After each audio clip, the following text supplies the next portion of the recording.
हर हर महादेव. ऐकूया श्रावण सोमवारची शिवामुठीची कहाणी.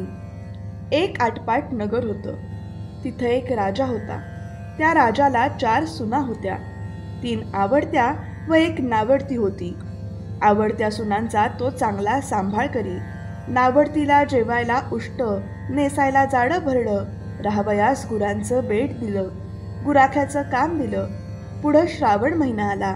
पहिल्या सोमवारी ही रानात गेली. तेथे नागकन्या देवकन्यांची भेट झाली. त्यांना विचारलं, तुम्ही कुठं जाता? महादेवाच्या मंदिरात जातो आणि शिवामूठ वाहतो. यानं काय होतं? तिने विचारलं. पतीची भक्ती होते, इच्छित कार्य सिद्धीस जातं, मुलं बाळं होतात, नावडती माणसं आवडती होतात, वडीलधाऱ्यांपासून सुखसमाधान मिळतं. देवकन्या म्हणाल्या. तीही त्यांच्याबरोबर मंदिरात गेली. नागकन्या देवकन्या वसा वसू लागल्या. तुम्ही कोणता वसा वसता? आम्ही शिवामुठीचा वसा वसतो.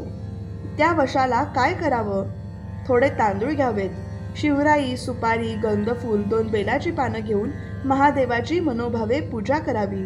हातात तांदूळ घ्यावेत आणि तोंडानं शिवा शिवा महादेवा माझी शिवामूठ ईश्वरा देवा, सासरच्या सर्व माणसांना आवडती कर असं म्हणून तांदूळ वाहावेत. दिवसा झोपू नये, उष्टमाष्ट खाऊ नये, संध्याकाळपर्यंत उपवास करावा. उपास निभवला नाही तर दूध प्यावं. संध्याकाळी आंघोळ करून देवाला बेल व्हावा आणि न बोलता जेवण करावं. हा वसा 5 वर्षे करावा. पहिल्या सोमवारी तांदूळ, दुसऱ्यास तीळ, तिसऱ्यास मूग आणि चौथ्यास जव आणि 5वा आला तर 7 शिवामुठीसाठी घेत जावेत. पहिल्या सोमवारी सगळं साहित्य नागकन्या देवकन्यांनी दिलं आणि दुसऱ्या सोमवारी हिला घरून आणायला सांगितलं. त्या दिवशी हिनं मनोभावे पूजा केली. सारा दिवस उपास केला. जावानंदांनी उष्टमाष्ट पान दिलं ते तिनं गाईला घातलं. शंकराची आराधना केली. दिवसभर ओम नमः शिवायचा जप केला आणि दूध पिऊन झोपी गेली.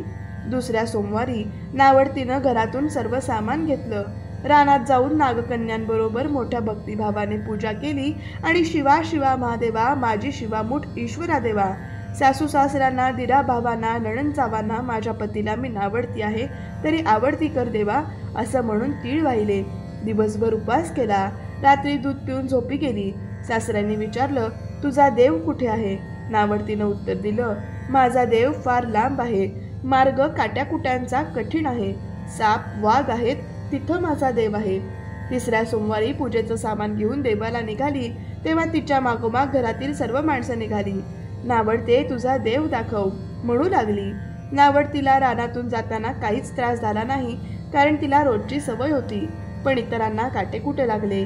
नावडती आजपर्यंत कशी येत असेल याची त्यांना जाणीव झाली. तिची दया आली. नावडतीला चिंता पडली.